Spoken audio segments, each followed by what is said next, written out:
Yes, beta. So the topic is known as the beta. What is aggregate demand? Aggregate demand means क्या होता है beta? The term aggregate demand refers to the domestically produced final goods and services which all the sector of the economy are planning to buy. The term aggregate demand जो हमारा word है बेटा, the other name of aggregate demand is known as the aggregate expenditure. Aggregate demand का other name क्या होता है? जिसने भी last class में note down नहीं किया था, please साथ साथ note down कर लेना. The term aggregate demand means aggregate expenditure. It refers to the demand. Aggregate demand refers to the demand of a domestically produced final goods and service. It's not a intermediate goods, it is a final goods and service, which all the sector of the economy. The term all the sector economy means producing sector, household sector, government sector, and the last one is known as the external sector, that is called the ROW, rest of the world sector. So aggregate demand refers to the domestically produced total value of final goods and services which all the sector of the economy are planning to buy at a given level of income during a given period of time or accounting year, that is called the aggregate demand. Means सबसे पहले तो mind में ये याद रखना है बेटा, aggregate demand means total demand of a nation. It is a based on the planning. ये वो डिमांड है बेटा जो प्लानिंग के बेसिस पे डिस्क्राइब की गई है, not a actual. It is that concept which is based on the domestically produced, that means country के अंदर के जो भी goods produce किए गए हैं, it is known as the aggregate demand. अगर आप कोई foreign country की goods and service की demand कर रहे हो, that means import, it is not a part of the aggregate demand. Aggregate demand refers to the domestically produced final goods and service. We use the final goods and service, not the intermediate goods. So ये तो type हम last class में कर चुके हैं already बेटा. It is important to note that the aggregate expenditure, the other name of aggregate demand is known as the aggregate expenditure. Aggregate demand का other name क्या होता है बेटा हमारा? Aggregate expenditure means total expenditure of a country by all the sector of the economy. Just a minute.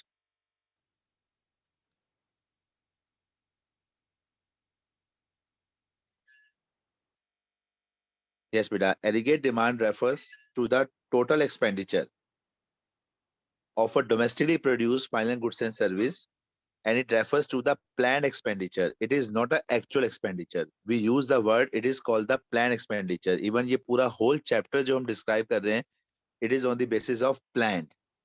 It's not a actual. और plan का other name क्या है बेटा? Last class में मैं discuss किया था. What is the other name of planned? Question में आएगा बेटा? XNT. Ex ante बेटा. Plan का other name है ex ante बेटा. EXANTE. तो कई बार ये वर्ड यूज हो सकता है बेटा ex ante. Ex ante refers to the planned. Now, what is the formula of aggregate demand? The total formula of aggregate demand, क्योंकि ये है domestically produced final goods and service, all the sector of the economy. The main formula of aggregate demand, AD is equal to C plus I plus G plus X minus M. C stands for consumption expenditure, that is called the household consumption expenditure. I means investment expenditure. I stands for investment expenditure. G means government expenditure. And X minus M. X minus M stands for net export. That means export minus import. Why minus imports? हमने इस question में import को minus क्यों लिखा है बेटा? Because it is known as a domestically produce final goods and service within a country. AD का जो कॉन्सेप्ट है बेटा वो domestically produce final goods and service का कॉन्सेप्ट है, जिसमें all the sector may be producing sector अगर Indian goods की डिमांड कर रहे हैं बेटा, मे बी कंज्यूमर, हम सब लोग इंडियन गुड्स की अपने गुड्स की डिमांड कर रहे हैं, मे बी हम सब लोग इन्वेस्टमेंट कर रहे हैं, प्रोड्यूसर इन्वेस्टमेंट कर रहा है, गवर्नमेंट गुड्स एंड सर्विस की डिमांड एक्सपेंडिचर कर रहा है, वट हमारे गुड्स की डिमांड जो फॉरेन कंट्री में हो रही है, that means export. It is also known as the aggregate demand. तो एक बहुत बड़ा वास्ट कॉन्सेप्ट है. That is a total complete formula of aggregate demand, C plus I plus G plus X minus M. Total there are 4 sector in the economy. Overall देखा जाए तो total 4 sectors होते हैं इकोनॉमी के अंदर. अगर हम डिस्कस करें बेटा फ्रॉम द बिगिनिंग लेवल से, इन 2 सेक्टर इकोनॉमी. 2 सेक्टर इकोनॉमी का मतलब क्या हुआ बेटा? Only producing sector and house hold sector. From two sector economy point of view, we use only producing or household sector. Producing sector is also known as a firm. It is also called the firm. This is known as a closed economy. Why two-sector economy is known as a closed economy? Why it is called the closed economy? So क्योंकि Anyone? Rest of the world नहीं आ रहे. Yes, बेटा, because इसमें कोई rest of the world के साथ कोई हम डीलिंग नहीं कर रहे. It is a simple sober economy model है जहां पे दो सेक्टर को आप डिस्क्राइब कर रहे हैं. Number one producing, number two house hold sector. इस केस में आपका एग्रीगेट डिमांड का जो हम फॉर्मूला यूज करेंगे बेटा एडी का, the formula of AD is equal to only C plus I. Only C plus I, consumption plus investment. And investment, we assume that autonomous. Autonomous investment का meaning क्या होता है बेटा? It is a constant investment जिसका income के change होने पे कोई इफेक्ट नहीं पड़ता. It is called the autonomous investment. Through out the chapter, पूरे चैप्टर में बेटा जो हमने इन्वेस्टमेंट वर्ड को यूज करना है, it is called the autonomous investment. हम ऑटोनोमस इन्वेस्टमेंट लेंगे, that is a constant investment for the sake of simplicity के लिए. तो फ्रॉम टू सेक्टर इकोनॉमी के अकॉर्डिंग जो हम मैक्सिमम फॉर्मूला यूज करेंगे एडी का formula, it is called the C plus I. C stands for consumption expenditure and I stands for investment expenditure. Investment, we assume that it is autonomous investment. From three sector economy point of view, अगर हम three sector economy के बारे में discussion करें तो three sector में हमारा क्या एड ऑन हो जाएगा इस केस में बेटा? थ्री सेक्टर में बेटा number one is called the producing sector. Point number one is known as the producing sector. Point number two is known as the household sector, जो already हमने discuss किया है. Point number three is known as the government sector. बेटा three sector economy में government इसमें add on होगी. This is also called the close economy. इसको भी हम क्लोज इकोनॉमी की फॉर्म में डिस्क्राइब करते हैं. Why it is called the close economy? क्योंकि यहाँ पे भी कोई रेस्ट ऑफ द वर्ल्ड के साथ कोई लिंक नहीं है. आपने गवर्नमेंट को एड ऑन जरूर कर दिया इस सेक्टर के अंदर, बट अभी भी कोई एक्सपोर्ट इंपोर्ट का कोई भी कॉन्सेप्ट यहाँ डिस्कशन नहीं हो रही है. So that's why three sector economy is also known as a closed economy model होता है. तो यहाँ पे AD का फॉर्मूला क्या बनेगा थ्री सेक्टर इकोनॉमी में? The formula of AD is equal to, in three sector economy AD is equal to C plus I को आप ऑटोनॉमस लेट करते हैं constant, plus G means government expenditure, क्योंकि थ्री सेक्टर इकोनॉमी में government भी add on हो चुकी है. तो formula of AD is equal to C plus I plus G in three sector economy model. Aggregate demand एक बहुत बड़ा वास्ट कॉन्सेप्ट है. Total demand of a nation by all the sector of the economy are planning to buy. It is known as the aggregate demand. So two sector, three sector and four sector तीनों के according aggregate demand का formula जो है बेटा वो time to time change होता है. If we use the word from four sector economy model, अगर हम फोर सेक्टर इकोनॉमी मॉडल के बारे में डिस्कस करें तो फोर सेक्टर मींस क्या है पहले बेटा? Four sector means number one is called the producing sector, number two is known as the household sector, number three is known as the government sector, and number four is known as the rest of the world sector, which is also known as the external sector. तो rest of the world आ गया, that means foreign country के साथ relationship now. तो in that case the formula of AD is equal to C plus I, that is autonomous investment हमने use करना है, plus G government expenditure, plus bracket में करके X minus M, that means net export, and X minus M stand for export minus import. So rest of the world के अंदर आपने four sector economy को भी use कर लिया, export import भी आ गया. That's why this concept four sector economy model is known as the open economy. Why it is called the open economy? Because we link with the rest of the world, that means export and import के साथ हम relationship दिखा रहे हैं. सो aggregate demand की अगर complete definition देखो तो फोर सेक्टर इकोनॉमी के अकॉर्डिंग फुली कंप्लीट होती है बेटा. Domestically produce final goods and service which all the sector of the economy, producing, household, governments, rest of the world are planning to buy at different level of income in the economy, at different level of periods, according to accounting year. That is called the aggregate demand. Now, in our course, हमने अपने course के according बेटा only हमने aggregate demand को जो concept को read out करना है, only two sector economy model के बारे में आपने डिस्कस करना है बेटा. सो एडी का जो आप फॉर्मूला यूज करोगे न्यूमेरिकल टर्म्स में और मोस्टली थ्योरी फॉर्म में, वो हम यूज करेंगे only C plus I, that is only two sector economy model. हमारे कोर्स में सिर्फ ओनली सिंपल इकोनॉमी सिस्टम के बारे में है, एग्रीगेट डिमांड के बारे में डिस्कशन है. That is only two set economy model, AD is equal to C plus I, and I को भी आपने क्या मानना है, autonomous. I stands for investment. I is not call your income. कई स्टूडेंट बाय मिस्टेक आई को, listen carefully बेटा, कई स्टूडेंट आई को इनकम लिख देते हैं, दैट इज रॉन्ग आंसर. यहाँ आई का मतलब क्या है बेटा, investment. C means consumption and I stands for investment, और इन्वेस्टमेंट भी हम क्या मान रहे हैं, ऑटोनोमस. क्रिश याद रखना बेटा, क्रिश सैनी, इन्वेस्टमेंट को हम क्या लेट कर रहे हैं बेटा, Yes, sir. ऑटोनोमस, और ऑटोनोमस का मतलब क्या है यहाँ पे, कांस्टेंट. ऑटोनोमस मींस क्या है बेटा, constant investment, that means fix investment जिसका इनकम के साथ कोई भी रिलेशनशिप नहीं है. इनकम इंक्रीज हो, इनकम डिक्रीज हो, whatever X Y Z, this investment is a constant investment, it is called the autonomous investment. So आगे से आप जो भी फॉर्मूला यूज करेंगे बेटा एडी का, तो ना तो आपने थ्री सेक्टर इकोनॉमी के बारे में फॉर्मूला यूज करना है, ना ही आपने फोर सेक्टर के बारे में डिस्कशन करना है. इट्स जस्ट लाइक इंट्रो, और इवन बुक में शायद इंट्रो भी नहीं होगी. बुक के अकॉर्डिंग स्टार्टिंग से ही एडी का फॉर्मूला यूज किया हुआ है बेटा, only C plus I, and I stand for autonomous investment. I think so यहाँ तक सबको क्लियर होगा जो हमने बेस लास्ट क्लास में डिस्कशन की थी बेटा. नेक्स्ट क्वेश्चन है बेटा, what are the components of aggregate demand. Notes साथ साथ बनाते जाना, इस चैप्टर के मोस्ट इंपॉर्टेंट चैप्टर है. एक एक ईच एंड एवरी पॉइंट पे नए नए फॉर्मूले यूज होते जाएंगे यहाँ पर बेटा. What are the various components of aggregate demand. Four components के लिए बेटा हम एग्रीगेट डिमांड के जो कंपोनेंट डिस्कस करेंगे वो फोर सेक्टर इकोनॉमी मॉडल के अकॉर्डिंग आपने डिस्कस करना है. सर क्वेश्चन नंबर 4 है ना?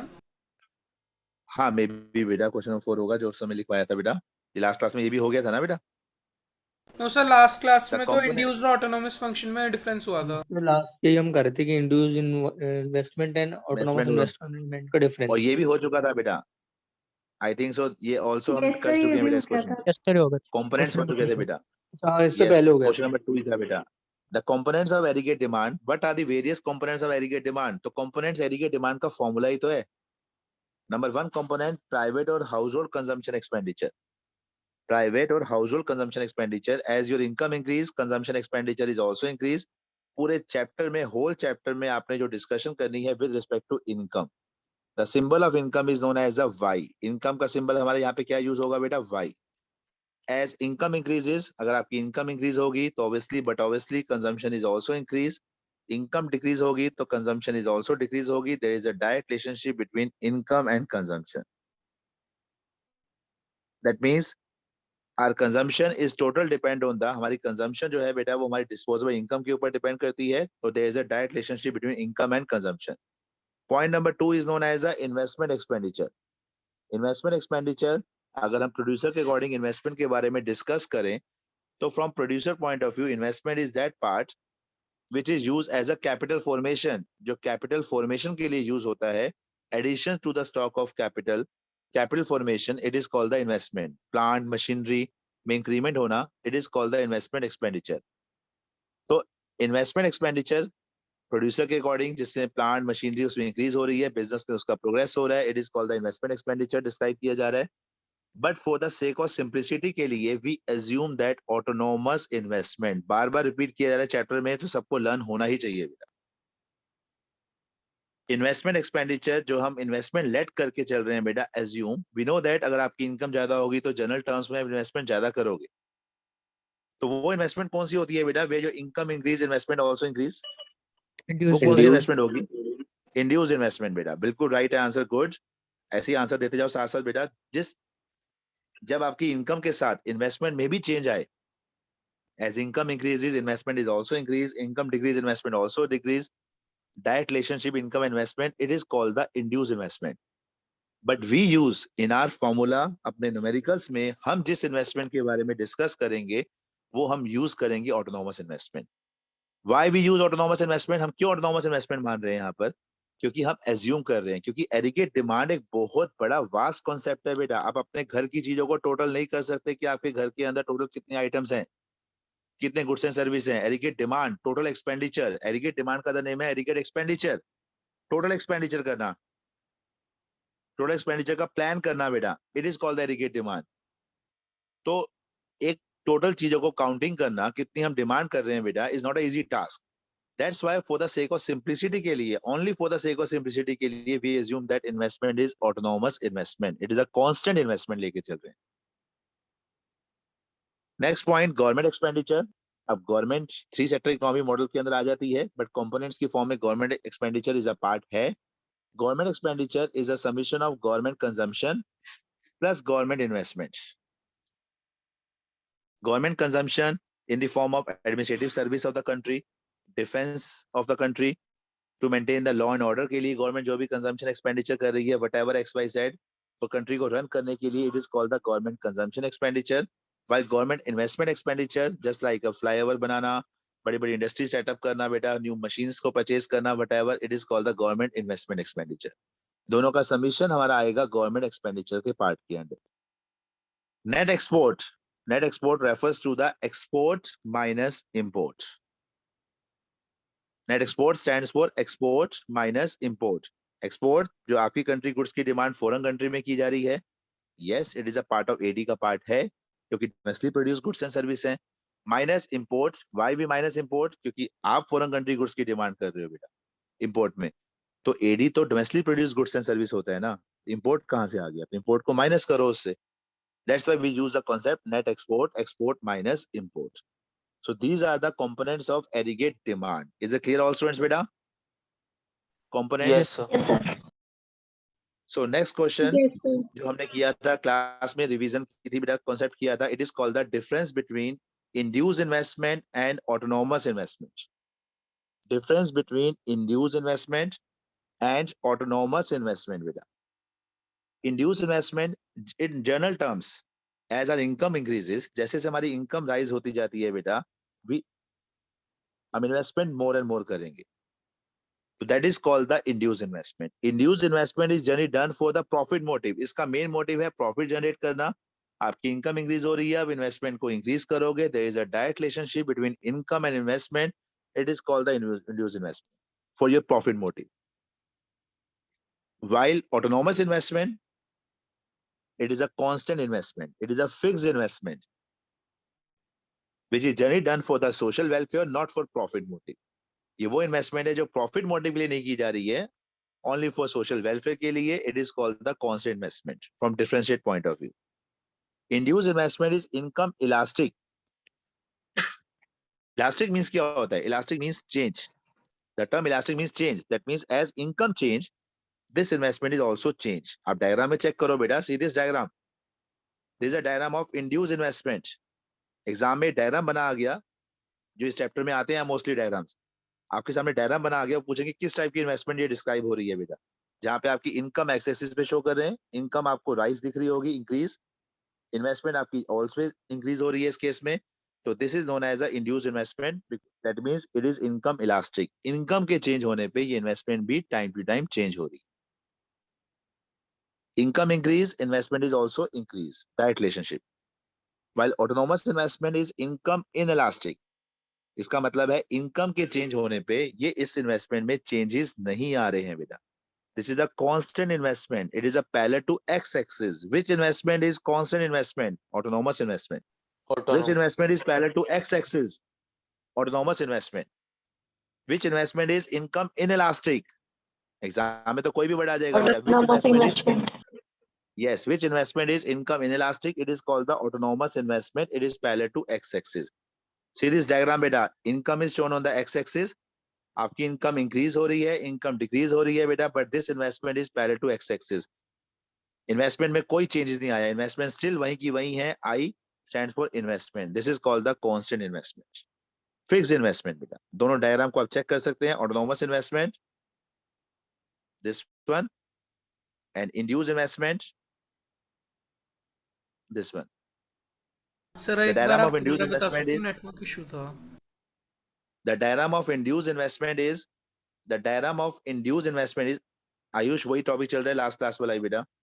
The diagram of induced investment is upward sloping। which investment is upward sloping beta? Upward sloping is induced investment। why? Because it is income elastic।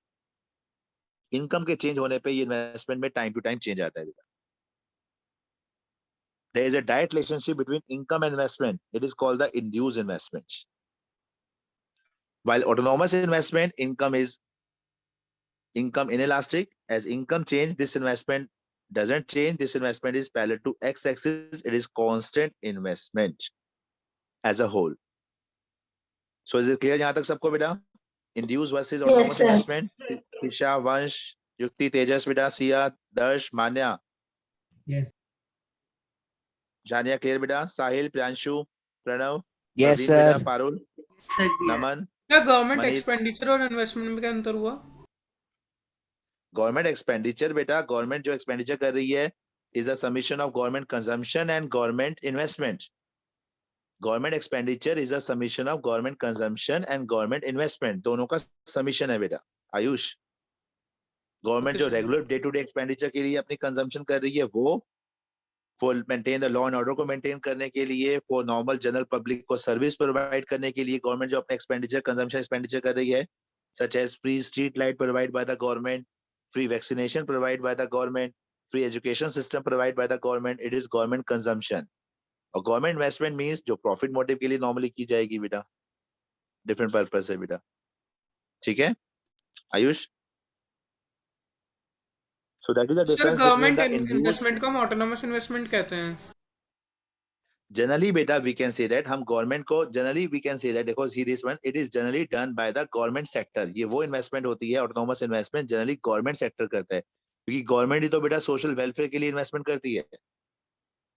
Government ही तो country के welfare के लिए भी investment करेगी ना, for the welfare of the society के लिए बेटा. तो हम इसको एज्यूम कर लेते हैं बेटा, it is generally done by the government बेटा, autonomous investment as a whole. So now the next topic beta, see this one, note number 1. For the sake of simplicity के लिए नोट डाउन करते जाओ. हमने पहले भी डिस्कस किया था बेटा, for the sake of simplicity के लिए it is assumed that investment expenditure is autonomous. हम इन्वेस्टमेंट को ऑटोनोमस इन्वेस्टमेंट को लेके चल रहे हैं, मतलब हम यहाँ पे कांस्टेंट इन्वेस्टमेंट ले रहे हैं बेटा. इट डजंट मैटर बेटा कि वो आयुष के वो गवर्नमेंट ने की है या किसी प्राइवेट सेक्टर ने की है बेटा, वट हम कॉन्सेप्ट को क्लियर करने के लिए we assume that it is a autonomous investment. Investment मत मींस हम जो इन्वेस्टमेंट को यूज कर रहे हैं यहाँ पे, it is not influenced by the level of income. वो इनकम के लेवल से हमारी इन्फ्लुएंस नहीं हो रही है. Your income may be increase और may be decrease, but this investment is always constant investment. हम एक फिक्स इन्वेस्टमेंट की फॉर्म में अपने कॉन्सेप्ट को, डेटा को डिस्क्राइब करेंगे बेटा. दिस इज अ नोट बेटा. बट वैसे डिफरेंस बिटवीन इंड्यूस ऑटोनोमस आ जाए तो induce for profit motive, autonomous for social welfare. Induce is generally done by the private sector, autonomous is generally done by the government sector. Induce is income elastic, autonomous जो है it is income inelastic. Induced or investment diagram is upward sloping because there is a direct relationship.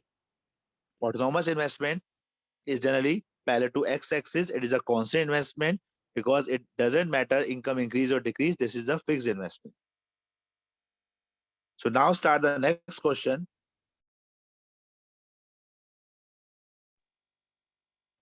What is aggregate demand schedule? Explain with the help of an example. Please note down, साथ साथ सबने note down करना है बेटा. It's a totally a practical chapter बेटा. Notebook खाली नहीं होनी चाहिए बेटा, नोटबुक इस समय भरी होनी चाहिए बेटा. कोई कॉन्सेप्ट बार बार लिखवाया जा रहा है तो लिखते जाओ साथ साथ. What is aggregate demand schedule? Explain with the help of a diagram.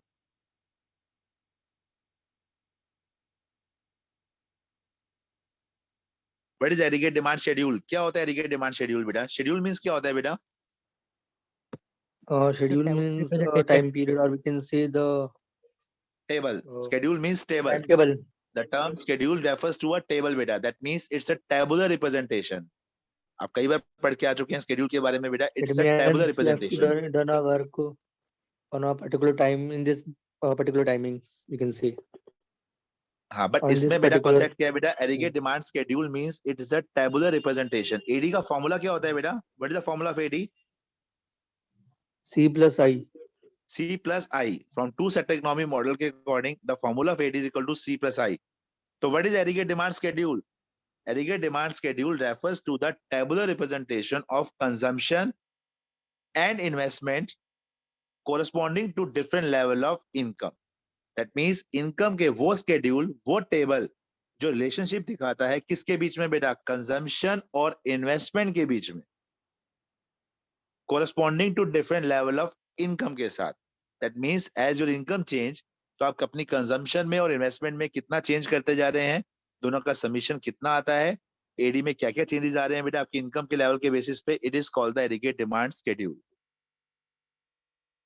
Schedule means tabular representation. किसका टेबल, एडी का। और एडी का टेबल कैसे बनेगा बेटा, टेबल में क्या होगा बेटा, what is the formula of AD, Investment. Yes consumption plus investment, क्योंकि एडी का formula two sector economy model के अकॉर्डिंग सी प्लस आई है only.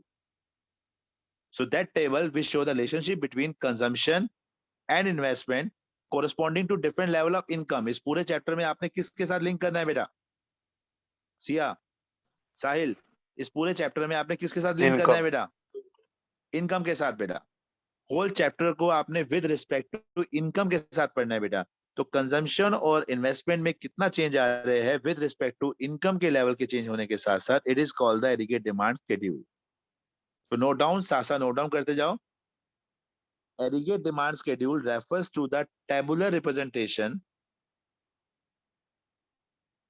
aggregate demand refers to the tabular representation of consumption, bracket में C, symbol सासा लिखते जाना, and investment, bracket में I, investment stands for I, consumption stands for C, corresponding to different level of income in the economy, corresponding to different level of income in the economy.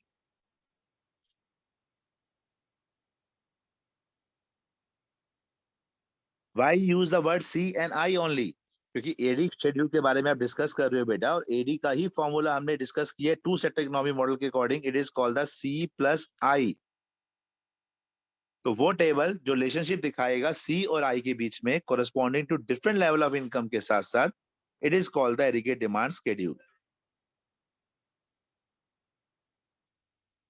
Is it clear, done बेटा यहां तक, noted?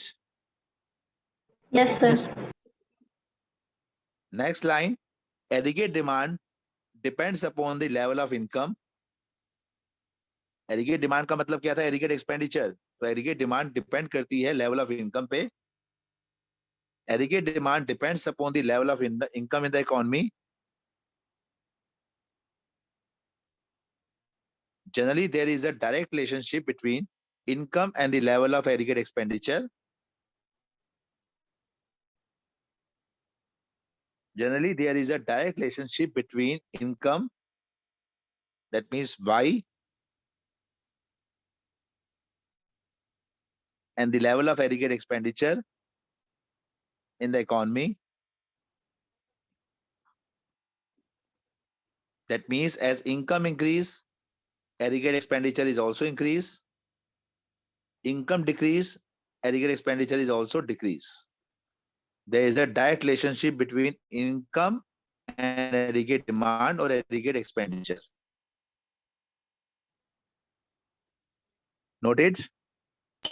Yes, sir. Yes, बेटा, सबने note down कर लिया यहाँ तक? Yes, sir. So now अब हम एक टेबल बनाने जा रहे हैं बेटा, जिसमें हम पूरे चैप्टर को, कॉन्सेप्ट को क्लियर करेंगे। यहाँ पर सी दिस वन बेटा, टेबल इज दैट वन, पूरे होल चैप्टर में, ये चैप्टर नियर बाय बेटा आपका 150 टू 200 पेज के आसपास जाएगा। एग्रीगेट डिमांड, एग्रीगेट सप्लाई, और होल चैप्टर में हमने एक सिंगल टेबल को यूज करना है, दिस वन। प्रॉपर मेरे सामने टेबल साइड बाय साइड बनाना है, जैसे मैं समझाऊंगा टेबल को वैसे वैसे आपने साथ में बनाते जाना है बेटा इस टेबल को प्रॉपर वे में। First of all, yes, your first line is income. We assume that income zero. मैंने बहुत कुछ पूछना है इसमें, ढंग से समझना बेटा। Income 0, 50, 100, 150, even 200. That is your income of a nation. Aggregate demand, total demand of a country. Y stands for income. Now we assume that लक्ष्य 2 मिनट बेटा, वेट मिनट बेटा। Now we assume that beta C consumption. Consumption we start 40, 70, कितने का difference चल रहा है बेटा consumption में? 30 30 का 30 का। इनकम में हम 50-50 का डिफरेंस ले रहे हैं। कंजम्पशन वी स्टार्ट फ्रॉम 40, 70, 100, 30 का डिफरेंस है बेटा। नेक्स्ट नंबर कितना होगा बेटा? 130 130 and last number is 160. That is called the consumption. Investment we assume that it is autonomous investment. Autonomous investment का मतलब क्या था? Constant investment. Doesn't matter income increase, income decrease हो, for the sake of simplicity के लिए we assume that autonomous investment. Autonomous investment we assume that 20. एक investment दी होगी तो सारी इन्वेस्टमेंट आप सेम लिख